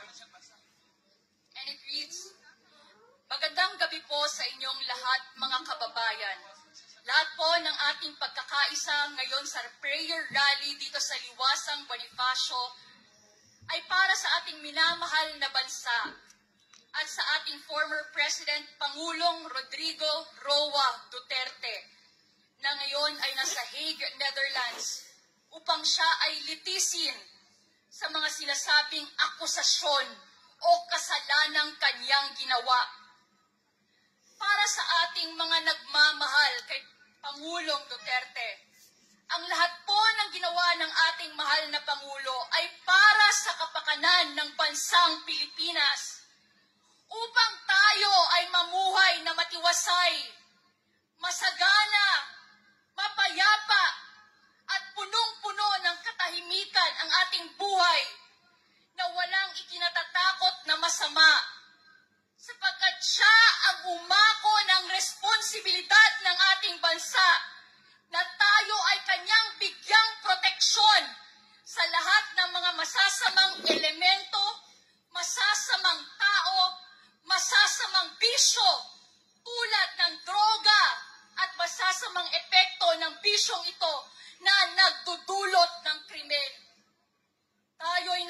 nagpapasalamat sa paglilingkod ng ating butihing mayor na naging presidente, na naging kaibigan po ni Pastor Quiboloy sa matagal ng panahon.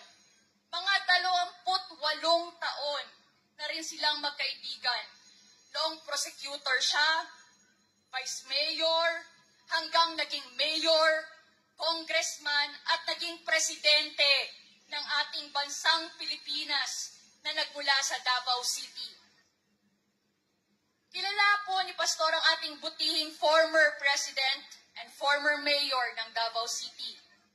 Isang taong tunay na nagtatrabaho para sa gobyerno. Talagang tinotohanan niya. Hindi siya nakatikim ng magandang ayos ng buhay dahil siya ay matapat sa kanyang sinumpaang tungkulin na hindi siya magnanakaw sa anumang pera ng gobyerno na ipinagkatiwala sa kanya. Walang naidagdag na anumang poste sa kanyang bahay si Pangulong Duterte. At hindi siya kailanman nakasakay sa Mercedes-Benz. Hindi po nagmay-ari ng anumang marangyang sasakyan si Pangulong Duterte. O marangyang buhay sa Manila man nung siya ay presidente o sa Davao City man nung siya ay mayor dito. Ganyan po dedikado at committed ang ating Pangulong Duterte at sa kanyang panunungkulan para sa ating bansa. Kaya tayong lahat ay napamahal sa kanya. Tama? Lalong-lalo na nung siya ay naging presidente upang pamahalaan ang buong bansa ng Pilipinas with 115 to 120 million Filipinos.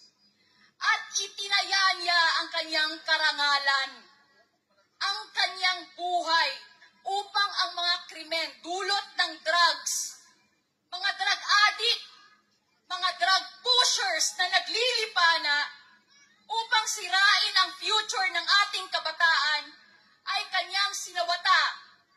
Kanya itong hinarap at pinuksa para sa ating katahimikan, para sa ating kapayapaan, sa ating kasaganaan, at sa ating proteksyon.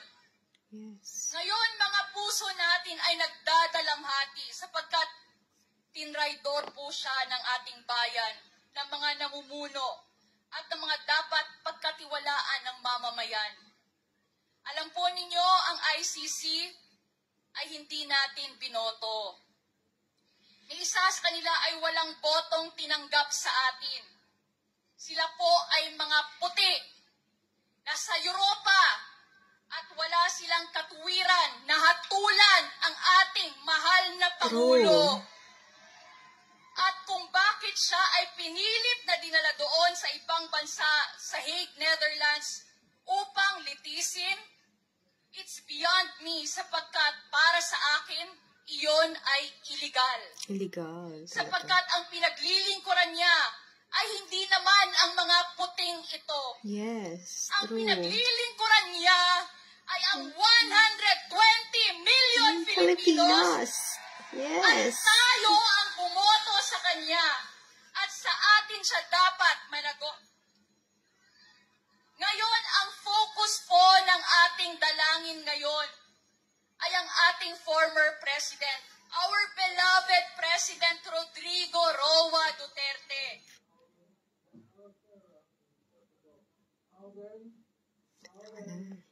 Humina na naman ang ating connection.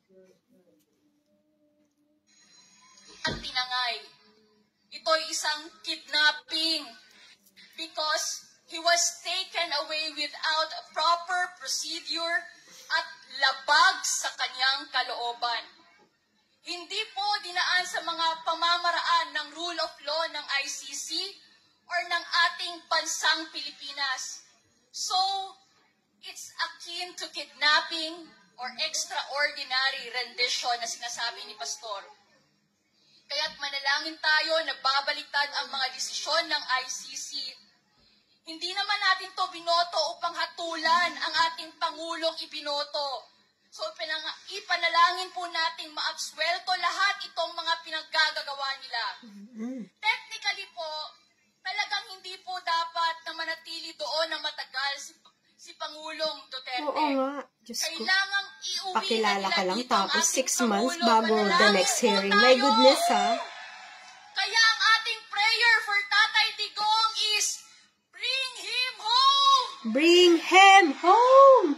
Bring him home! Bring him home! Bring him home. Bring him home. Kailangang maibalik na siya dito. Dudulog tayo sa ating Panginoong Diyos. Gagawa siya ng paraan upang ang ating Tatay Digong ay maibalik dito sa kanyang bansang sinilangan. At dito niya ialay ang kanyang buhay. Yes. Inialay ni Pangulong Duterte ang kanyang buhay dito. At dito niya ibigay ang kanyang huling hininga kung siya ay makabalik na. Kaya ito ang ating mga dalangin ngayon para kay Tatay Digong, na siya ay maibalik kaagad-agad dito sapagkat purong mali po ang procedure ng gobyerno na pinagtaksilan siya at ang ICC na hindi naman talaga ayon sa kanilang mga pamamaraan. Anong silbi ng ating mga korte dito? Dahil lang siya ay malakas? Dahil lang si Pangulong Duterte ay mahal pa rin ng mga tao? Almost all Filipinos, kaya't ginaganito po siya? Kaya't idalangin po nating makabalik siyang muli. At sa ating dalangin ito, masinsingang dalangin para sa kanyang kalusugan, sa kanyang buhay at proteksyon ng mga anghel. At maibalik siya ng may kalakasan sa kanyang pangangatawan. Makita pa natin siya ay buhay na ibabalik dito, iyon ang ating matindi at masinsinang mga dalangin ng pagkakaisa. Mga kababayan, para po sa ating mga God-fearing and law-abiding citizens, mahal na mahal po natin si Pangulong Duterte sapagkat ginawa niya ang kanyang tungkulin. Yan. Ganun talaga dapat. Sa mga drug addict, sa mga kriminal, sa mga drug lords, para sa mga drug pushers, para sa mga CPP, NPA, NDF na pumapatay na walang habas. Si Pangulong Duterte ay naging kalaban nila at ginagawa pang narrative na sila ay mas mabuti kaysa sa ating Pangulo at ngayon ay lumugar sa panahong ito. Nagkaroon sila ng pagkakataon na mahawakan ang renda ng ating gobyerno at siya ngayon ay inusik, siya ngayon ay sinikil, siya ngayon ay ginawan ng hindi karapat-dapat. Sobra naman yung balik Kinuha nun. po ang karangalan ng ating Pangulong Duterte. Kinuha po ang kanyang dignidad. Naipalibing lang yung Katulad magulang po niya. na Sobrang, ginawa my God, sa ha? Kingdom of Jesus Christ at Dami kay yung Pastor pinagdaanan, di Apollo na Kibuloy. pailibing. Kay Remember Duterte po, lang. the 16 days siege sa aming compound. Religious compound po. Ang karangalan po namin, ang amin pong dignidad ay ninakaw ng mga taong nasa kapangyarihan na akala mo'y mga barbaro at akala mo'y mga walang pinag-aralan at akala mo'y mga may kapangyarihan na dapat pumrotekta sa atin. Ngunit sila mismo ang sumira sa tinatawag na rule of law kasi naging lawless at naging illegal ang kanilang ginagawa. Ang kanila pong palaging sinasabi, whether you like it or not, gagawin namin ito sa inyo. Ano po yung tingin? Parang patay ang demokrasya ng ating bansa ngayon? Wala nang rule of law. Ang batas ay para lang sa atin, ngunit hindi para sa kanila. Ito po ang masaklap at ito ang masakit na nangyayari ngayon. Kaya sa ating prayer rally, italangin natin ang ating mahal na bansang Pilipinas na naway pagharian tayong muli ng ating Panginoong Diyos.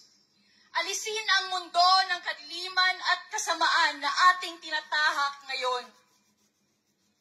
Mga kababayan, manalangin tayo na ang pag-ibig, ang pagkakaisa, ang pagmamahalan, pagkakaintindihan ng bawat isa't isa sa ating mga Pilipino ay bumalik ng muli. At bigyan tayo ng tagapamahalang katulad ni Pangulong Duterte, na bigyan ng pusong may dangal, mayroong pag-ibig sa kanilang sinasakupang mga mamamayan. Kaya tayo ngayon, magkakaroon po tayo ng prayer rally, dumudulo po tayo sa makapangyarihang Ama. Luluhod po kung pwedeng lumuhod sa kanilang mga bahay, sapagkat siya lang po ang ating makapangyarihang Ama, ang may hawak ng lahat ng sitwasyon sa ating buhay, na naway baguhin, na naway kaawaan naman tayo, na naway bigyan na naman tayo ng grasya upang ang ating bansa ay sakupin na naman ng kaliwanagan at katwiran, ng katapatan at ng mabuting pamahalaang magiging gabay natin, magiging ilaw na katulad ng sinabi ng ating Panginoong Diyos. Mga kababayan ko, huwag po tayong mawalan ng pag-asa. Kaya nandito po tayo sa prayer rally na ito. Tumayo po tayong lahat, mga kababayan. Kung pwede pong lumuhod, yung mga nasa kanilang tahanan, pwede po tayong lumuhod. Itaas po natin ang ating dalawang kamay. Linisin po natin ang ating mga puso at dumalangin sa ating makapangyarihang Ama na naway ang grasya niya at ang pag-ibig niya ay muling manaig sa ating lupang sinilangan, ang ating mahal na bansang Pilipinas. Itaas po natin ang ating mga boses. Dumalangin po tayo sabay-sabay, mga kapatid, sa ating makapangyarihang Ama, sapagkat sinabi niya, ask and it shall be given, seek and you shall find, knock and it shall be opened unto you. Kumatok ka at ika'y bubuksan. Maghanap ka at ika'y makakatagpo. Humingi ka sa ating makapangyarihang Ama at ikaw ay bibigyan. Sinabi niya, sapagkat ang lahat ng humihingi, binibigyan. Ang naghahanap ay makakatagpo. At ang kumakatok, bubuksan para sa kanila. Kaya ngayon tayo ay humihingi sa ating Amang makapangyarihan ng kapayapaan, ng katwiran, at mabuting pamamahala sa ating bansa. Naghahanap tayo sa bansang ito ng katahimikan, ng kahusayan, at ng katwiran sa ating bansa, lalong-lalo na sa pamamahalang ito. At tayo po ay kumakatok sa kaharian ng Diyos sa mga sandaling ito, Amang makapangyarihan. Buksan po ninyo at ibigay niyo po ang biyayang aming hinihingi, sapagkat sinabi niyo po ang lahat ng humihingi ay inyong bibigyan. Lahat po ng kumakatok ay bubuksan at lahat ng naghahanap ay makatatagpo. Ngayon, ang panahong ito upang tayong lahat, ang buong Pilipinas, lalong-lalo na dito sa pangunguna natin sa Liwasang Bonifacio, ay magtaas ng ating kamay at gabayan tayo ng ating dakilang Ama. Alisin ang kadiliman dito. Alisin ang mga nagdudulot ng kadiliman at ang isang mabuting pamamahala ang kanyang ihandog at ibigay sa atin upang tayo ay tunay na makaramdam at magkaroon ng karanasan ng tunay na bagong Pilipinas. Bago sa puso, bago sa pag-iisip, bago sa lakad sa buhay na walang bisyo, lalo na ng droga at lalong-lalo na ng mga kriminalidad na ating nakikita sa ating kapalibutan. Naway gabayan tayo ng ating dakilang Ama. Pangunahan tayo at basbasan tayo sa ating mga dalangin ngayon. At ako'y naniniwala sa pamamagitan ng anak, ang kasagutan ay kanya nang ipinagkaloob sa atin sa mga sandaling ito. Makikita natin, bubukas ang langit para sa ating lahat at ang ating pagbabagong inaasam at inaasahan ay may pagkaloob sa atin sa bandang huli ng ating mga panalangin dito. Makikita natin ito at tayo ay kanya-kanyang magpapasalamat sa Kanya sapagkat hindi po patay ang ating Diyos.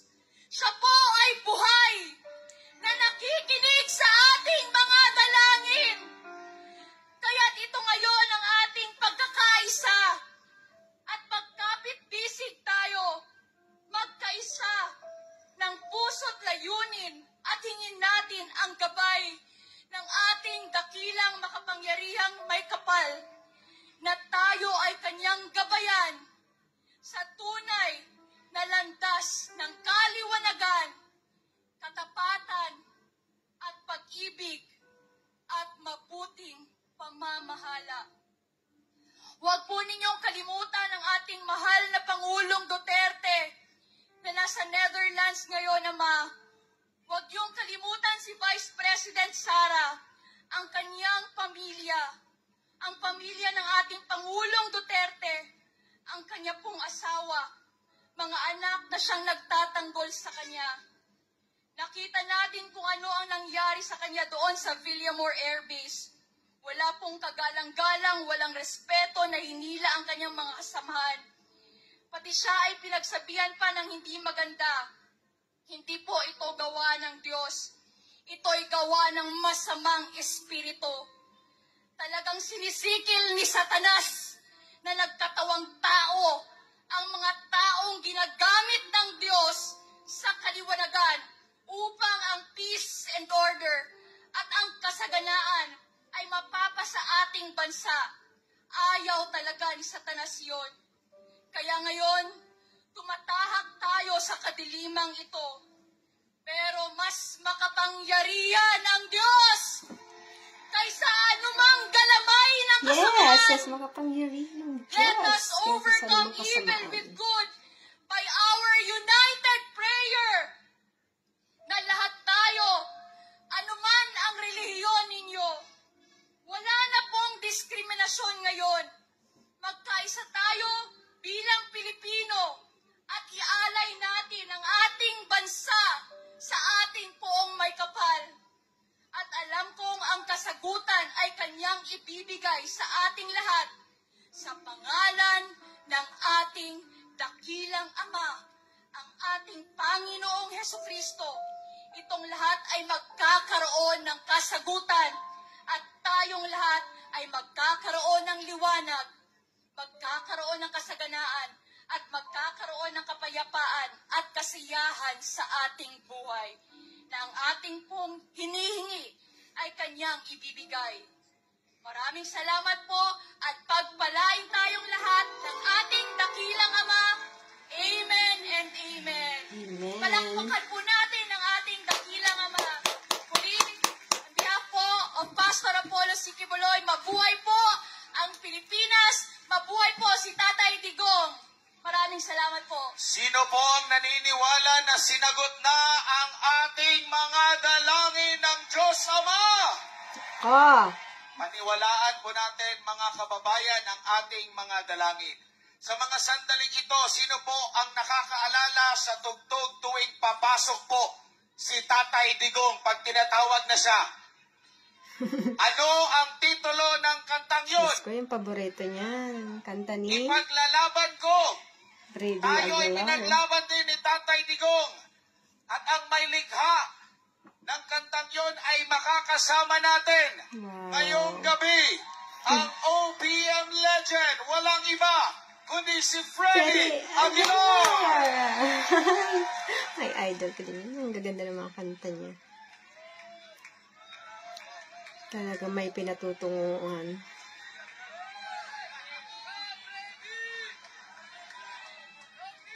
Magandang gabi po sa inyong lahat. Maganda pa rin ang boses, no? Kahit matanda na. Kanina pa po ako doon na mga alas 3 yata. Alauna ba yun? Wow. Alauna. Anong oras ba tayo doon? Alauna. Kanina pa po kami doon at katulad din po ninyo, kami po ay hindi napagkakatulog ng tama mula nung trinaydor po nila yung minamahal nating Pangulo. Kauna-unahang Pangulo na talagang nagdulot ng tunay na pagbabago sa bansa natin ay binastos pa po ng mga traidor. Kaya ang kakantayin ko po ngayon ay tungkol sa kalayaan, sapagkat naniniwala po ako na dahil po sa ginawa nila ay nawalan na naman po ulit tayo ng kalayaan. Sa madaling salita po ay inagaw na naman nila sa atin yung ating ipinaglaban nung ating itinakbo ang kaibigan nating si Digong, kung tawagin namin mga close sa kanya. Kaya kakantahin ko po sa inyong lahat ito at kung gusto po ninyong sumabay ay okay lang po.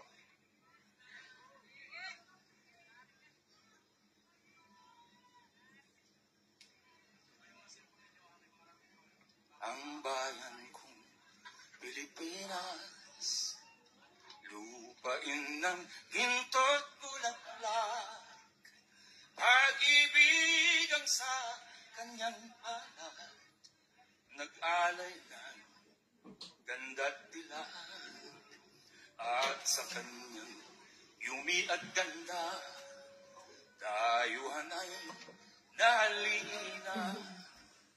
Bayan ko, biniyag ka, nasadlak sa dusa. Ibon Nung may layang lumipad, kulungin mo at umiiyak.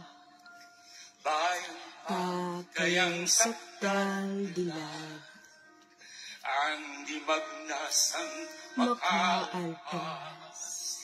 Pilipinas ko, Kung minumutya, ugad hugad ng ng luha luha at dalita. aking nalita. Makita kang saktan, Wait, laya. tatapusin ko lang to. Ibon mang malaya, Layang lumipad, kulungin mo at umiiyak. bayan pa kayang saktan kita. Ang di magnasang makaalpas, Pilipinas kong pinumutya. Hoy, wag ka makailam dito. Buha ng pag-ibig ko at dalita. Kaya nga, akapela eh. Akapela nga eh. Aming agika, makita kang saktan, laya.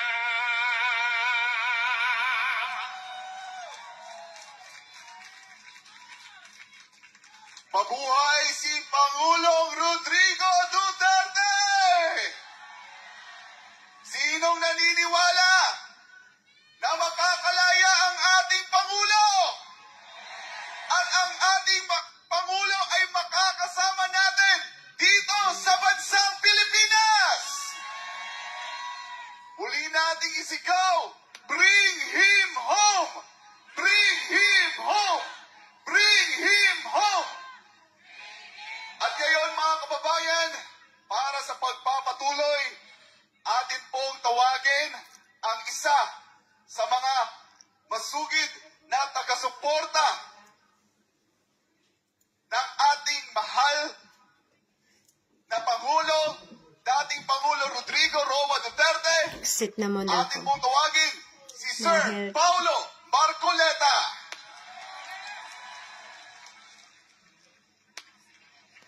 Ayan.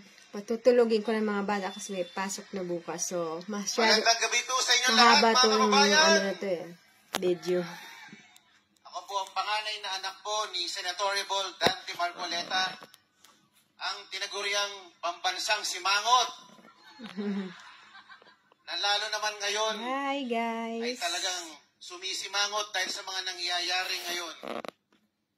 Kung siya ganito kalalim ang kunot, mas lalo lalong lumalim ang pulot niya sa noo dahil sa mga pinaggagawa ng administrasyong ito sa ating mahal na Pangulo.